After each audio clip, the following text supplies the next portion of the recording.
Again, great to see you all here. My name's Matthew, I'm the lead pastor, so I want to welcome you. Thanks so much for being here. We love having new people and want to make you feel very much at home without jumping all over you or breathing down your neck at the same time. So we just want you to feel very comfortable coming onto our community. We would love to get to know you better though, and a couple of simple ways to let us know a little bit about yourself would be to fill out a Connect card. You can find that on the back of the flyer you got when you came in. We also have separate Connect cards at the side here and also on the welcome desk outside. So just fill those out and give us a little bit of your information. We'd love to follow up with you.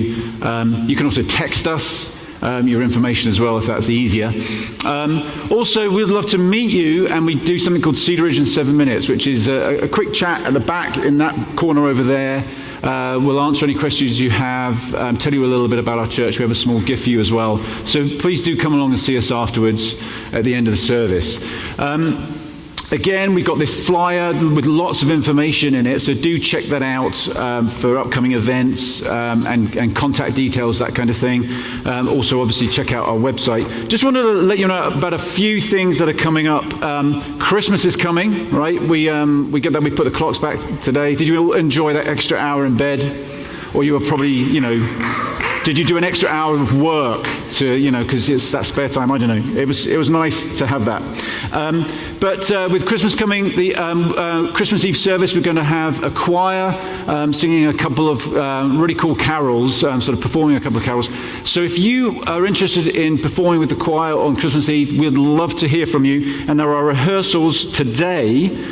So right after the service, they begin today for 30 minutes. Okay, so you'll come along, you'll get information about what other rehearsals there are and what's going to be going on there. So check out, again, the flyer has information about that.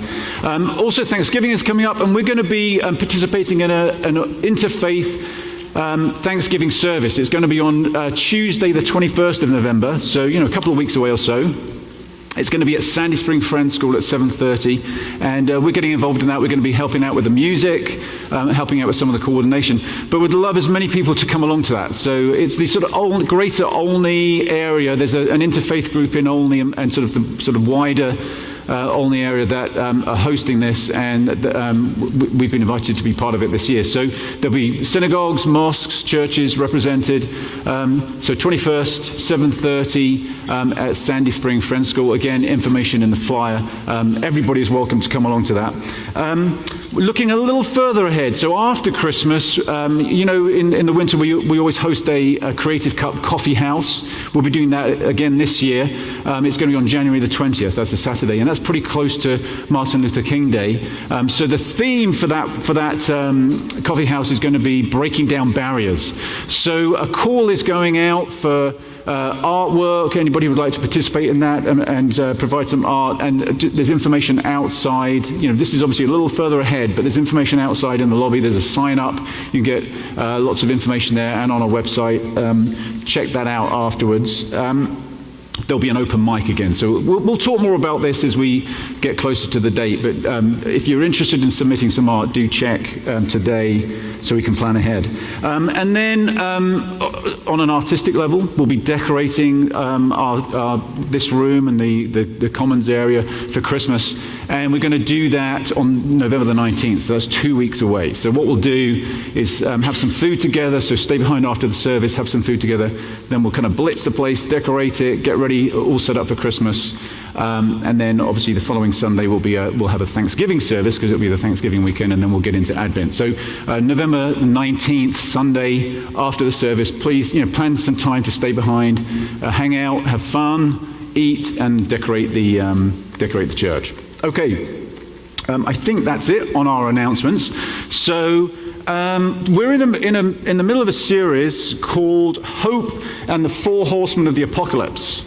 Great series, great title, and we're looking at these really kind of tricky subjects represented by the four horsemen in the book of Revelation. Last week we looked at conquest, and Melanie talked about the environment, did a phenomenal job, I thought, about how, it's not going to be so good today, I'll just give you a heads up, okay? But today we're going to talk about war and conflict And how can we have hope in that?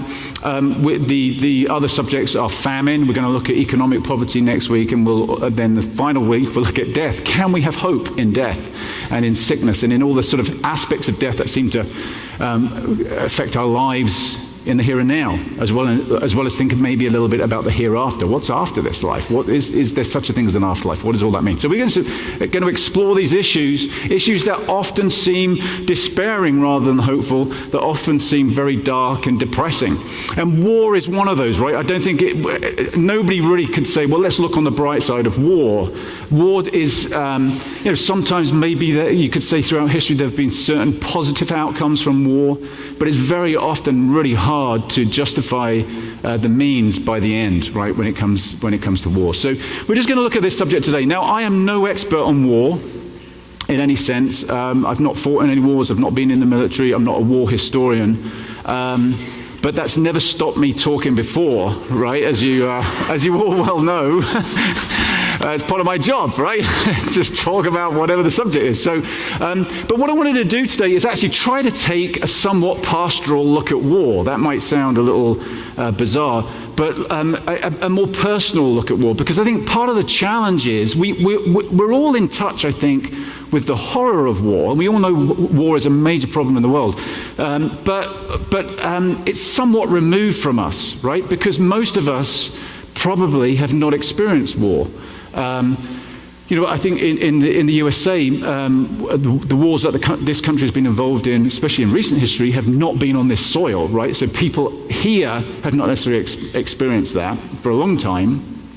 And then also, we're sort of disconnected because, most of the wars that are going on, again, they're sort of overseas, they involve other people. We might feel we have no real control over those things. We don't make those decisions to go to war or not to go to war. So it can feel somewhat removed. But I want to try this morning, if I can, and I'm not, let's see how this goes, but I want to try and bring it back to a more personal aspect. And in that personal aspect, find some hope, okay? So that's the way we're going to approach it this morning. So let's just start off with we're going to look at some statistics, some data about war, some of which I think is going to be, won't be surprising. Some of it might be a little more surprising. So I think it's probably not a surprise for us to hear, and we've heard this many times, that the 20th century, the last century, was the bloodiest, most deadly century in human history, right? We have a total of about 123 million people died in all the wars in the 20th century. We obviously had two unbelievably catastrophic world wars in the first part of the century.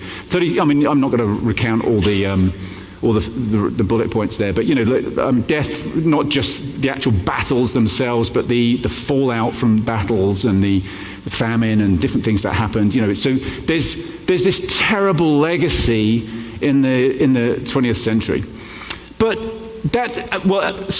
again, we know that kind of statistic, but we haven't necessarily really been hugely impacted by that, or it can feel very distant.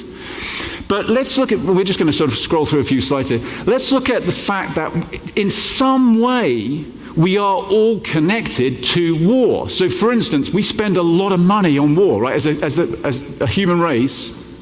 Here's a military budget spending as a percentage of GDP. There are the different countries up there. Maybe we could go back just on that one. Sorry, you're trying to hurry me along. So, you've got USA there at number 4, 3.5% of its GDP. Now we can go. So the USA is not the biggest spender on military per GDP, right? Necessarily. But look at this in terms of, this is from 2015, the discretionary budget of the USA, huge amount of money, okay, nearly $600 billion, over half the budget was spent on defense, on military. That's a huge amount, okay? Again, I'm not trying to justify or criticize that. It's just that, how many of us pay taxes here? Does it? Yeah, who doesn't pay taxes, right? Got a couple of IRS people at the back there. So that's our money, right? That's our money. So we are connected to this. We are spending money that results in purchase of weapons and all kinds of things. So, and here's another graph that just shows, we're not going to look at these things in detail, but, spending is going up. This is US spending since the 60s. Spending on the military is going up. It's not going down. So, that doesn't sound very hopeful, right, in many respects. Okay, and again, I want to make the point that the US isn't the only one. We saw that table earlier. Now, do you understand this graph? This is a really helpful, very easy to understand graph, right? Ignore the top bit there. Here's a different way, a slightly different perspective on all this. So what we've got here is the number of years per half century. So each one of these blocks represents half a century. And this is since 1500, right? And what this represents is the number of years, and this is a picture of Europe, okay? The number of years that European countries were at war or not. And what we can see here is that in Europe anyway, and let's face it, when you look at European history, we don't have a great track record with war, right? We've constantly been fighting each other, and we see that pattern here where it's very high. It's almost like we're constantly at war, but the trend is down, and actually the second half of the 20th century, in terms of numbers of countries at war with each other, is relatively peaceful. Do you see that? So the amount of war, in one sense, is going down. And that's not just us peace-loving Europeans, because let's face it, we're not really. Let's look at the next slide. This is about global powers. You can't read this up here, but since 1898, USA was considered a global power. I don't know what before that, but you're obviously America has come to the fore in the last century or so. But even when we look at global power, so this is the amount of time spent of the amount of time that global powers spent at war. This is the whole world, and you can see again since the year 1500, the trajectory is down. Right? So, in other words, we seem to be getting better at some level at not going to war. I mean, if you look at these trends, and we're not digging too deep into all this, but the trend seems down, which might be a hopeful thing. Now, let's look at the next graph. We see here. This is from battle deaths. So this is deaths of people involved in the actual warfare. And again, this is from the post-war. We see obviously there was a lot of war after the Second World War. We had the Korean War and there was war in China. There was lots of different wars that continued on. But on the whole, the trend is down. Now, actually, since 2010, which is off the graph here, it's gone up again a little. But the trend here has been down. However, okay, so that seems like good news. That seems like more hopeful news, that maybe we're, as humanity, we're evolving to be more peaceful. Maybe it's out of, I wonder, and I think I can say probably as a European, I think we're just fed up of war, because we've just been at war with each other for so long. It's like, it's almost, I don't know whether we're any better in terms of our consciousness so much as we just don't want to go to war again, right? I mean, it may even be that. But let's look at this next graph, and I don't know whether you can read this, but this is about total deaths from conflict. And here's where we see that first graph kick in, where we said the 20th century was the bloodiest century in human history. Here we've got deaths in the 20th century, expressed as a percentage of world population, but also as a total amount here in millions. And we see it's far higher, despite the fact that there maybe have been fewer wars. Maybe we're getting better at negotiating and coming to peace. There have been far more many deaths through war, even though there's less of them. And a couple of somewhat obvious conclusions from that, or inferences or reasons for that would be, what might be some reasons for that, would you say? There is less war but more death from war. Why might that be? Yeah. Technology, right? Technology. What somebody say here? Better weapons. Yeah. Better is a relative term, right? Yeah. Yeah. So, and what else? What's another big one? More people, right? We have so many more people on the planet, so many more people concentrated into smaller areas, and we have way more destructive weapons. So in the old days, we're going back to 1500 or so, you got a sword, and there's only so much damage you could do with that sword. Just thinking about it.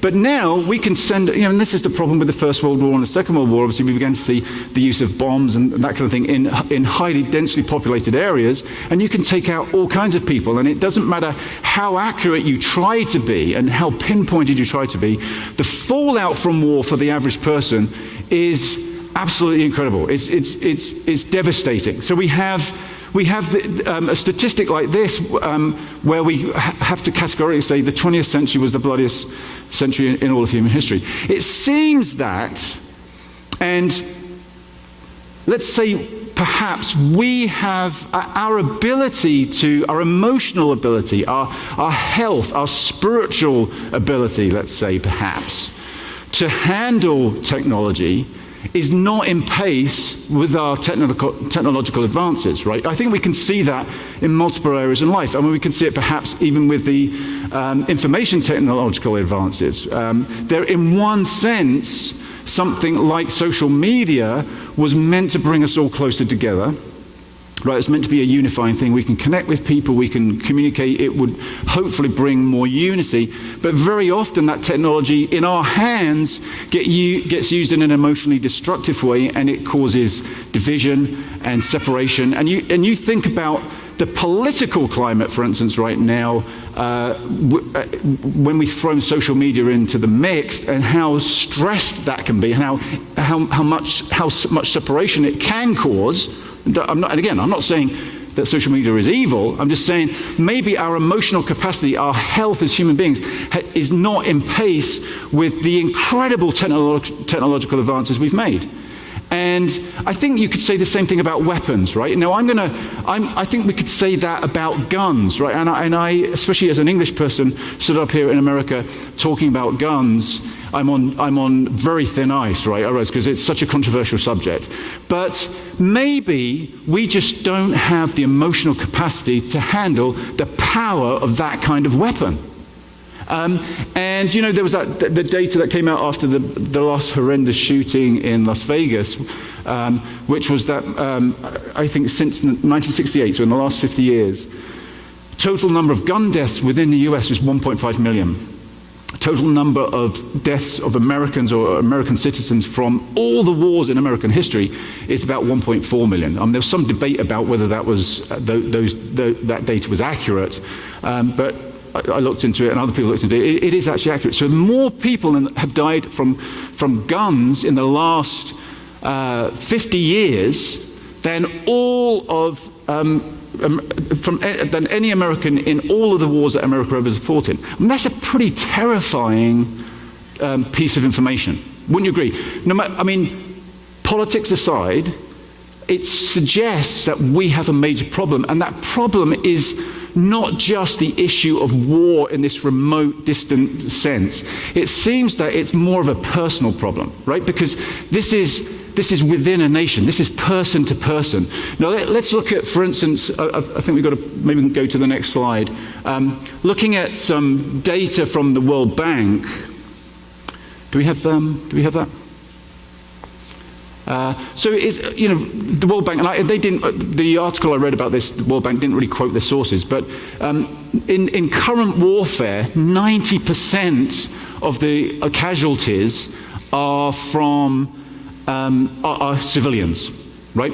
Whereas a century ago, 90% were military personnel, right? There's been this big switch. Do we have the slides? Because I'm okay. I'm going to be, because I'm lost now. Okay, so I tell you what, it's gone, is it?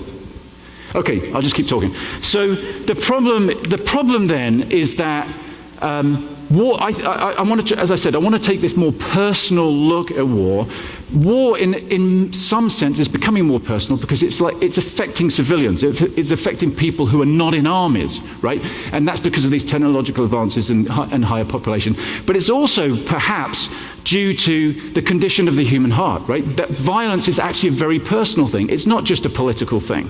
It's a very personal thing. So we've got this 90% civilian death rate in the current situation versus 90% military death rate in percentage of deaths in at the turn of the century. We also have the fact that now increasingly more and more people are dying from personal violence. I mentioned the gun situation here in the US, but it's not just the US. Across the world, 9 times more people die from interpersonal violence, that's gang violence, domestic violence, and the like, than from state-based war. Okay, so in other words, if we look at the nature of violence and war across our planet, it's much more personal, it's much more hand-to-hand, it's much more interpersonal and real, and it's based on the condition of the human heart, right? It's based on the fact that there is violence within all of us. And so as we think about this from a personal point of view, it seems that we have to own this aspect of violence in humanity, right? It's very easy for us, I think, to push that off and say, well, we're not like that. That's not how we are. But we're part of the human race. We participate in this being human experiment, if you like. So we're all part of it to one degree or another. And I think we see that very clearly at different points in time. Let me give you a little illustration of this from my life. So I'm going to tell you 2 stories, and I'm going to minimize some of the details on these stories because people can watch these messages online from anywhere in the world, right? So they're sort of public, and I want to tell the story in a way that nobody would necessarily be able to identify themselves in the story. It's about nobody here, just so you know. But give you a couple of, I'm going to share a couple of altercations I had with different people that I've never met before in the last month or so. One was I was out kind of minding my own business, and got into this situation where a person was challenging me about something, and I'm sorry I can't go into too much more detail on that. But they went from a 1, as in they wanted me they asked me to move away from them for various reasons. They went from a 1 to a 10, where they were so aggressive and angry and offensive, and all kinds of bad language came out of their mouth, that I was like, whoa, I had to back away. I wasn't doing anything inappropriate, just so you know.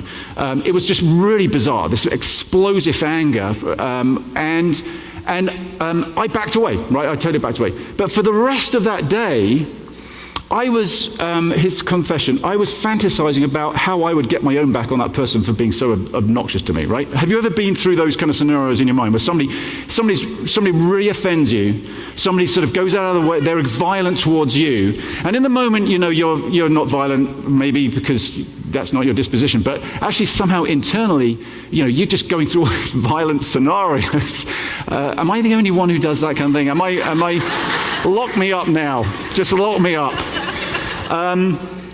Okay, so, I was horrified by the violence in my own heart. I mean, it was like, oh my gosh, and I had to keep stopping myself, and then I would stop and think, oh, okay, I've got to stop being like that. And then 10 minutes later, I find myself doing it again, right? Because I'm so angry.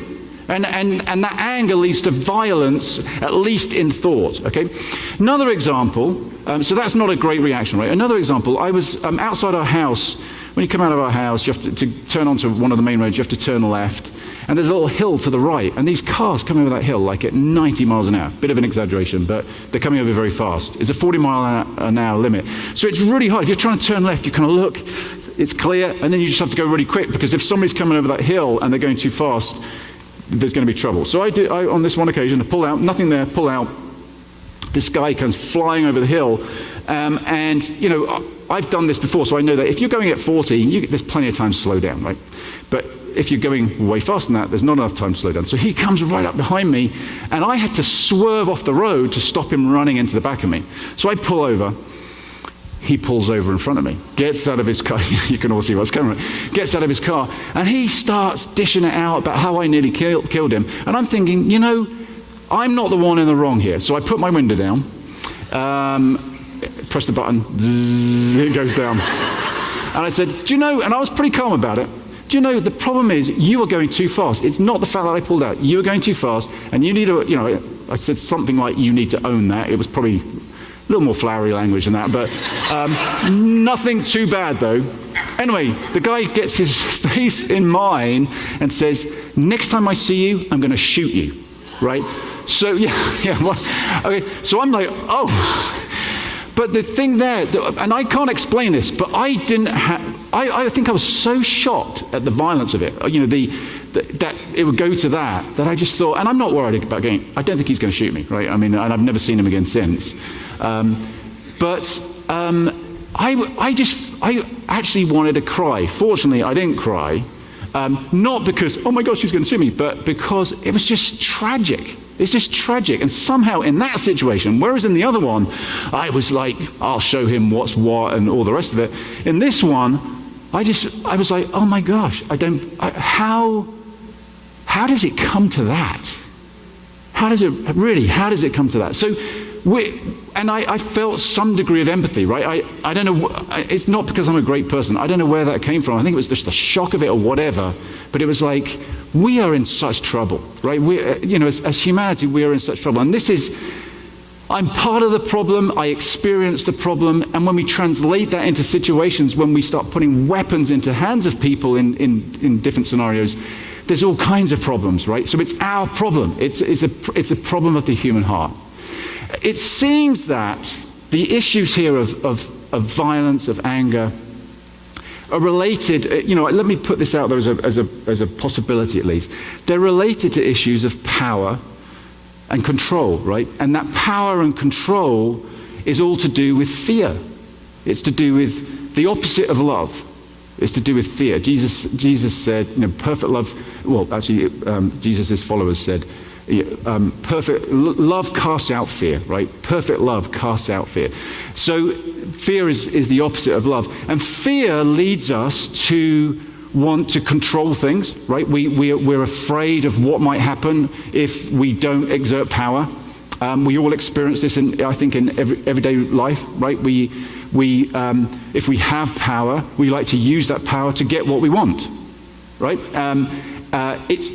I think most of the time that's, it's in kind of like, maybe it's in work situations or in family situation. We might sort of exert a bit of power, a bit of bullying, a bit of, whatever to sort of, apply pressure to get what we want. It's not necessarily fair, but it doesn't seem all that unfair. But extrapolate that out and you have a situation like Harvey Weinstein, what he was able to do because he had power, right? He actually could do all that stuff because he had power, and so he exerts that power in an aggressive, violent way, and then we're all shocked. It's like, how can that happen? How could that be possible?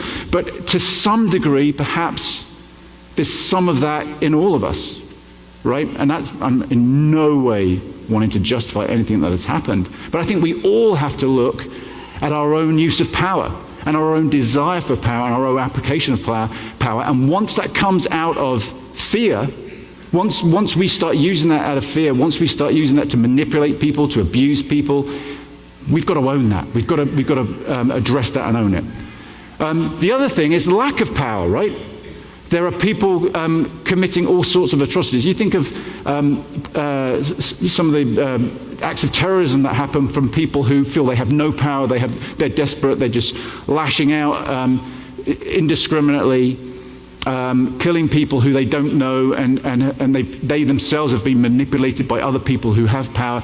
But lack of power, when we're feeling threatened, when we're feeling attacked, that can make us back up or lash out.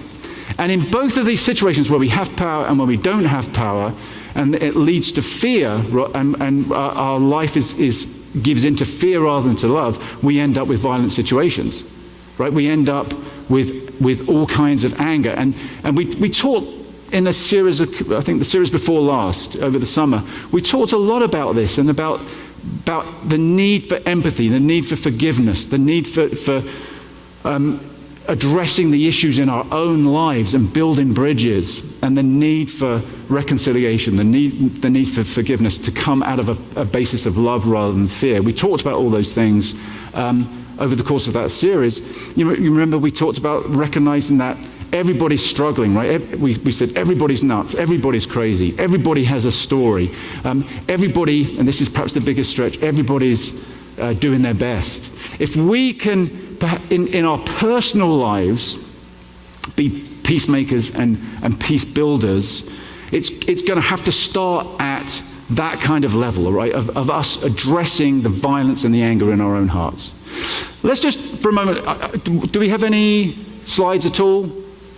We do. Okay, so let's go to this. Let's just skip all the. Let's go to the scriptures. So if we can put this, let's just look at some scriptures here.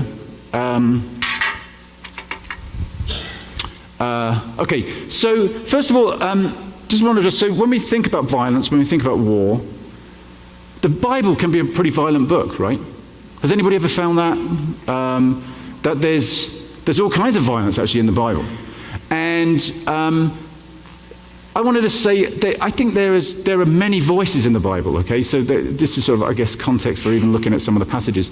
There are voices in the Bible that seem about power and about political power and about control. And, my sense is when we read in the Bible that the people of Israel were led into the Promised Land, what was called the Promised Land, and they were told to kill everybody.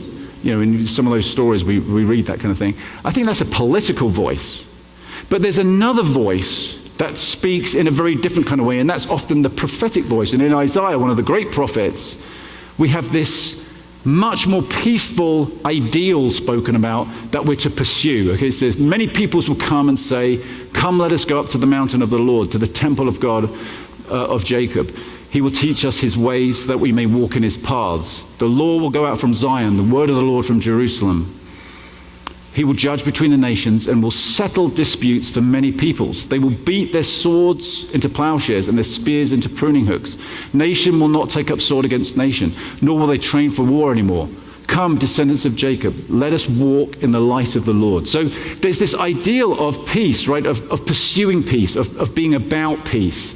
In the context of a world, a climate, this is the 8th century BCE, this is a climate when there's war all over the place and there's all kinds of violence. So there's this ideal that seems to be emerging that it's not about fighting, we want peace. So this is a very hopeful ideal. I would say more than ever,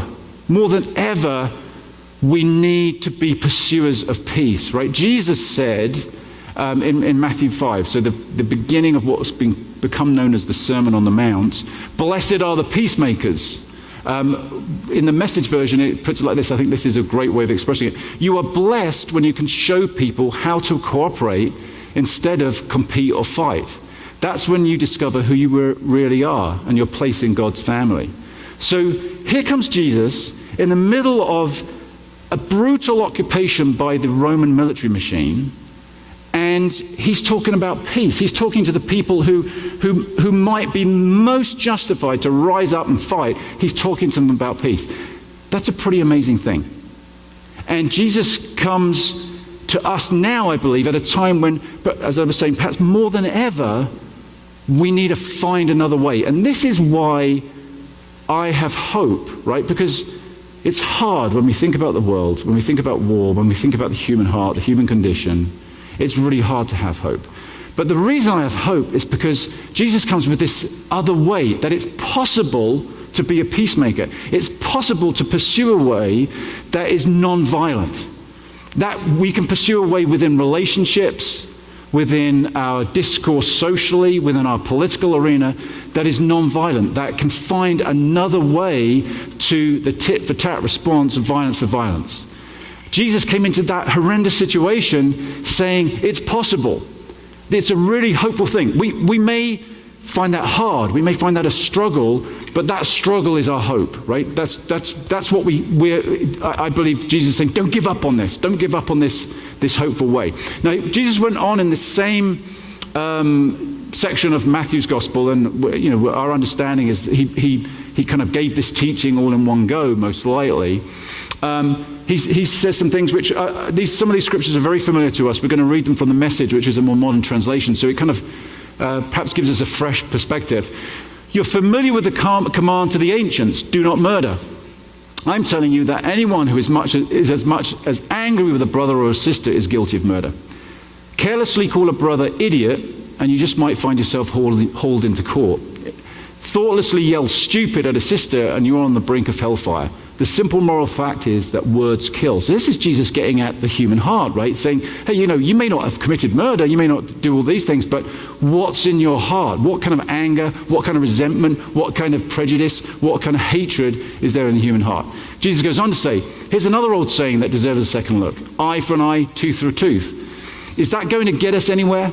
Here's what I propose. Don't hit back at all. If someone strikes you, stand there and take it. If someone drags you into court and sues you for the shirt off your back, gift wrap your best coat and make a present of it. This is hard to take, right? And if someone takes their unfair advantage of you, use the occasion to practice servant life. Interestingly, in the literal translation there is from saying if somebody gets you to walk a mile, do that and walk a second mile. And that was a direct reference to what a Roman soldier could require of you. So the oppressor could say, hey, you've got to carry my stuff for a mile. Legally, they could do that. Jesus, in that context, is saying, hey, just outdo them with generosity and kindness and walk a second mile. It's a whole different kind of way of bringing about change, a whole different way of countering violence and violent behavior.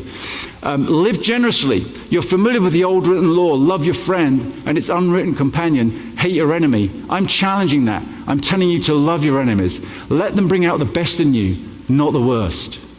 When someone gives you a hard time, respond with the energies of prayer, for then you're working out of your true selves, your God-created selves. This is what God does.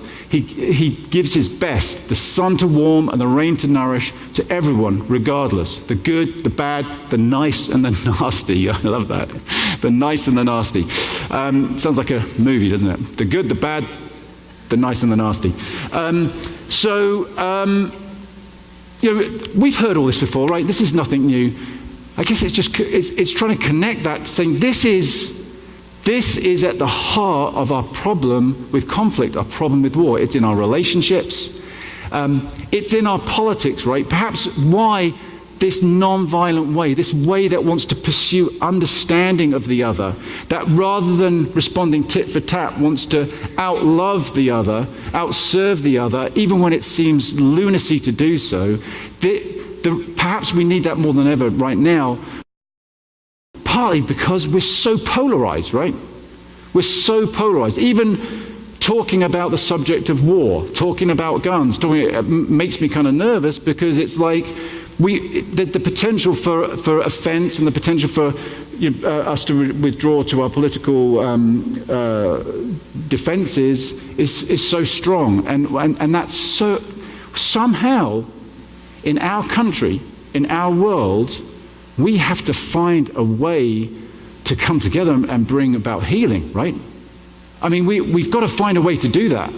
That inevitably means a whole bunch of people are going to have to change their minds about a whole bunch of things, right? And obviously, we all think they need to change their minds, and they all think we need to change our minds, right? But there's a lot of change that needs to happen. I'm not just saying it's like, let's all link arms and sing Kumbaya and pretend nothing's wrong. I'm not saying, and Jesus is absolutely not saying, let's not say anything or do anything. But I think Jesus is saying, actually do something, but it's a different kind of doing something. And this is crucial, I think, for us. It's crucial for us to look at what is going on in our own hearts. Again, I think that's why we can have hope, because we get to do something about that. We get to do something about this in a way that it might seem we are less empowered to do something about what's going on out there, or even what's going on around us.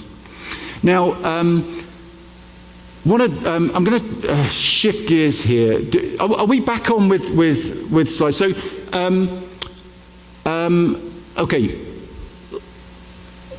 At the end, when we were talking earlier about some of the statistics and data, we were talking about war becoming more personal, right? We were talking about how it impacts different people in different ways. It's impacting civilians way more now than ever. And one of the things we were going to talk about a little bit there was just the way in how it's impacted our world to such an extent that we now have 65 million people who have been displaced, not exclusively by war, but many refugees who, as a result of war, have had to flee their countries, move to other countries, move often to several countries, and many of whom, some of whom have come to the US and to other countries. And obviously this is another big political issue, right? I think it's very easy to think of that, statistics like that, 65 million, that's about 1 in every 122 people on the planet being displaced. It becomes a political issue, it becomes a news item, but it's real life, it's real people. And this morning I wanted to talk with somebody who has experienced that, right? Somebody who has been through this, and we've met this person once before because they came to one of our services last year, and his name is Vile, and I'm going to invite Vile. Would you like to come on up? Vile is from Syria. Let's give him a really warm welcome.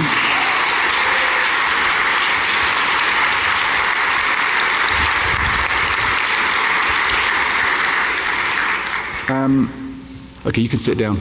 It's great to have you here. Thanks so much for coming. Thank you very much. I wanted to ask Vile just to share some of his story, because probably for most of us, I mean, actually, we could do a show of hands on this. Has anybody been involved in direct war conflict? I mean, has anybody been in a situation like that, lived in a country, or maybe served in the military?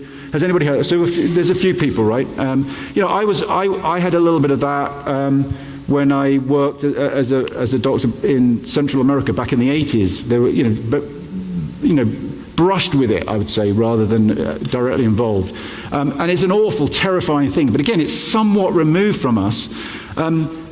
Vile has experienced that firsthand. I'm just going to give it a little bit of introduction. We've got a map of Syria, I think, just that's going to come up. Because you were from Homs, right, Vile? So you can see Homs there on the western part of the country. And then just a couple of photos. I think many of us will have heard of Homs because of the destruction that has happened there.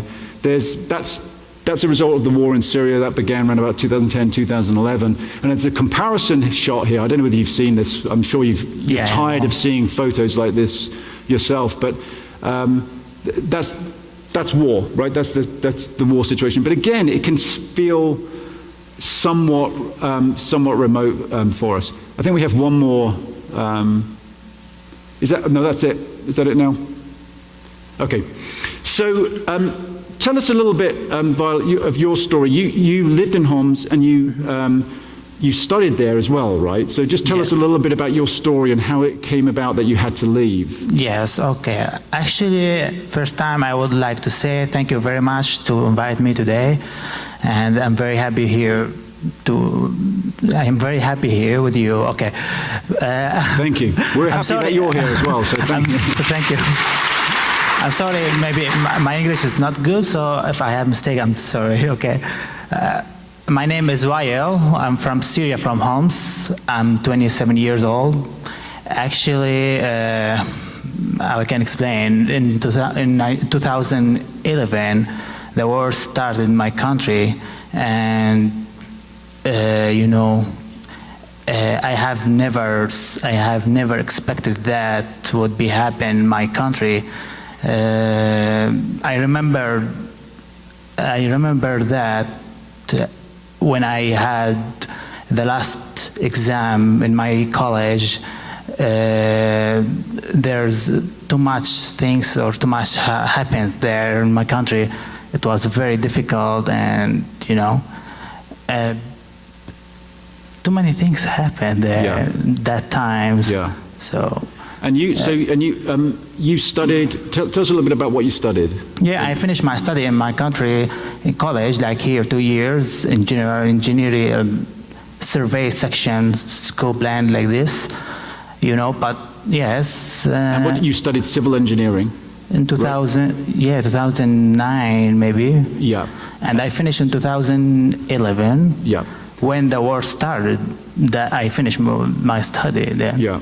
And then tell us a little bit about, I know you were sharing with me that it got to a point when you finished your studies, you had to join the army, right? You were required, and the war was going on at that point. Right. And so that would meant really you would had to join in that war. Tell us how you felt about that. Yes.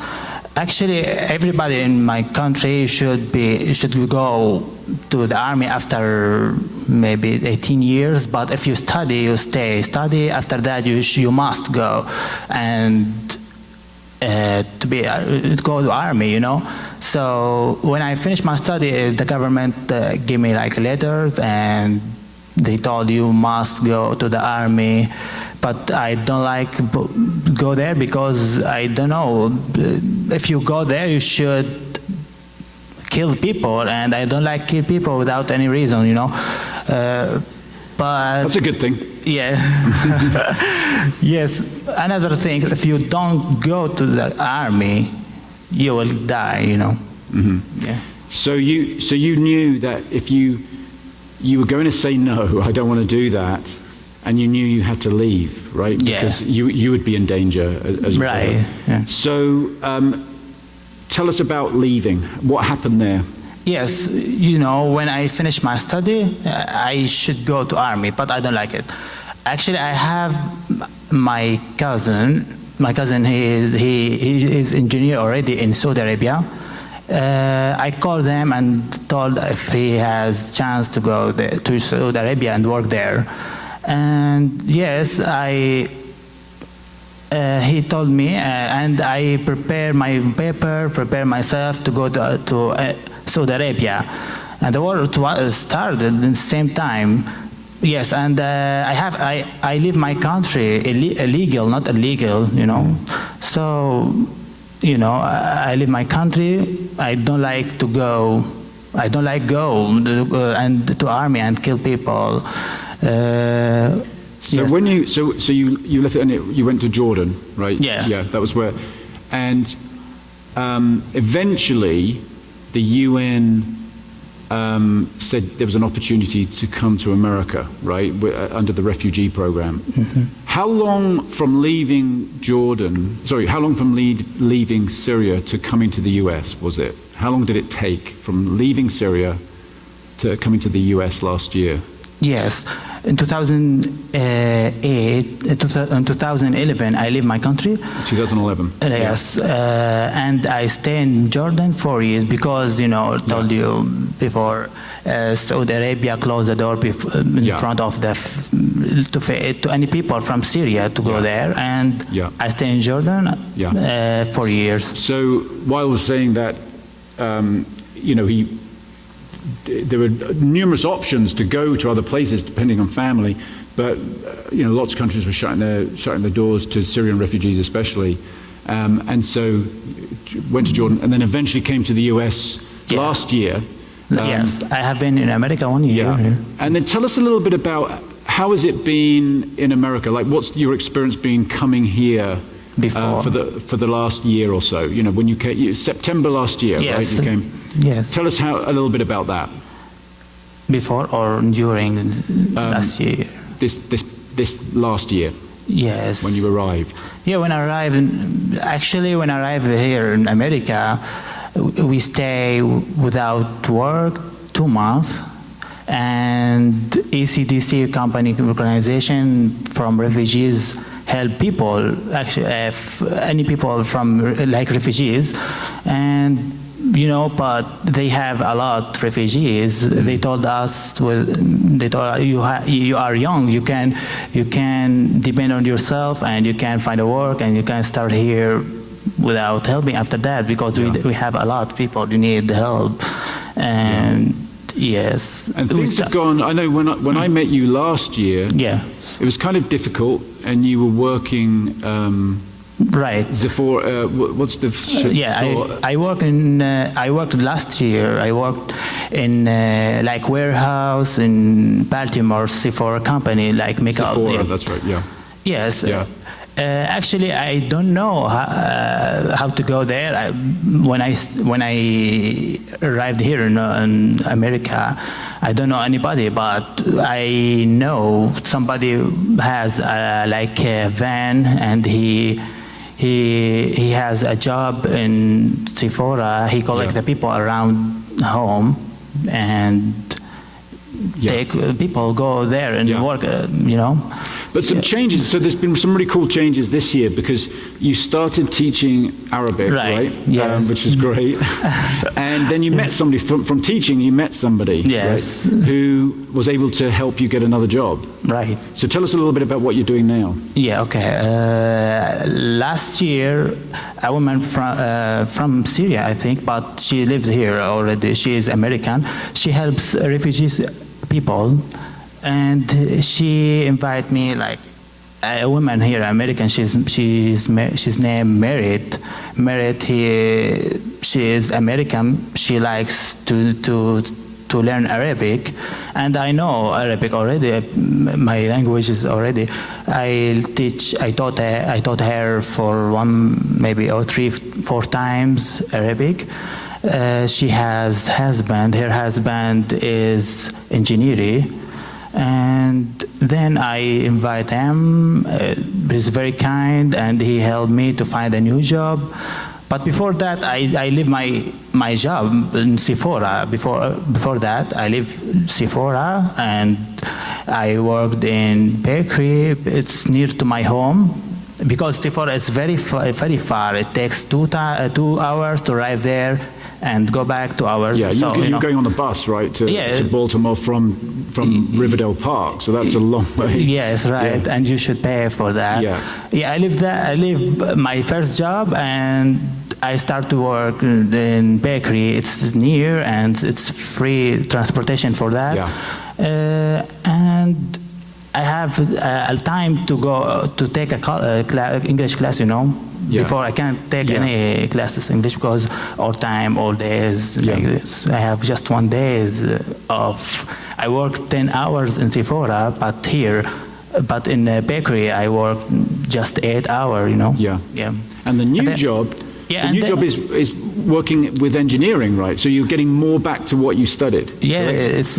It's very surprised when I know my friend, he is engineer already, and he helped me to find a job. And actually, another lady is American here. She helped me to create a new CV, Yeah. And it's very helpful to. That's great. Yes. That's so great. Yes. So we're done. Thank you so much for sharing that story with us. So you can go sit back down. Thank you. Really appreciate it. That is it's so courageous to come up and talk to us like that. Thank you so much. And I think we have there. Okay, that's just a little snapshot, right, of a real life, a real story in situations that we generally only read about or see on the news. But it's very personal, right? It's very real. And in the discussion questions this week, we have discussion questions for each of these messages, so you can get a copy of those. We have hard copies outside, and you can also get them online. In the discussions questions this week, on the back of the discussion questions is information about how any single one of us can help with refugees in our country. The story that we just heard there from Wael is essentially people helping people, right? It's a very personal thing, and we have an opportunity where we can help people who are trying to make a new start in this country, people who've had to come from all kinds of horrendous situations. So do check that out. Just in closing, we're going to sing a song to close out in a second. Let me say again, this is a big subject. This is a tricky subject, and I want to come back again to the fact, like, I'm no expert, right, on all these issues. There are many political challenges, many political complications, right? There's no simple answers. The world is a really complex place. I guess in the middle of it all, perhaps we could just think about our own lives and our own issues to do with violence and anger and the kinds of things that cause us to fight in our relationships, in our political discourse, in our societies, and even in our international discourse politically, and take a look at what's really going on there. And we can be part of something different, right? there's so much that we can't affect, but we can choose to be, as followers of Jesus, to be part of a very different future. And that future is really hopeful. I don't think it's just going to come along and happen without a huge amount of struggle. But part of what we're about here is encouraging one another and helping one another in that struggle, along the way in that struggle. So let's just for a moment close our eyes. Again, I want to point you to the discussion questions afterwards. There's some challenges there and some things to reflect on, some ways we can each respond, various ways we can each respond. But right here and now, let's just open our hearts.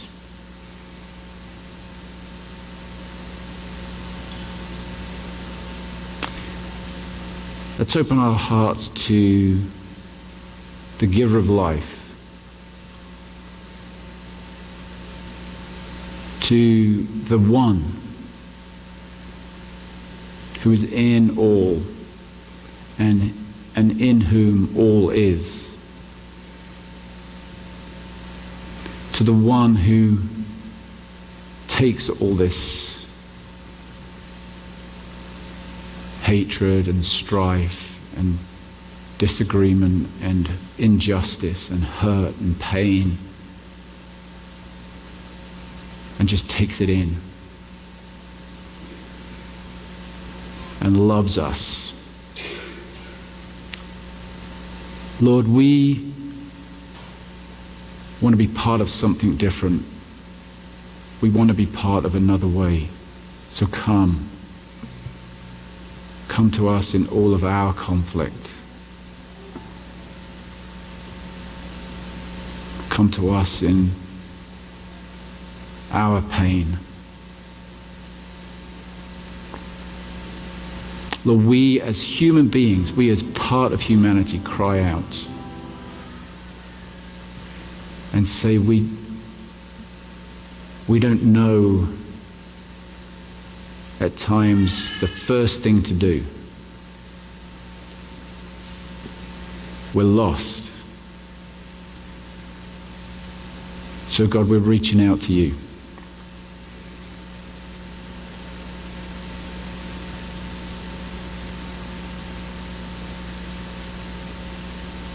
Come, Holy Spirit, fill us, empower us. Empower us with your love. And may your love cast out fear.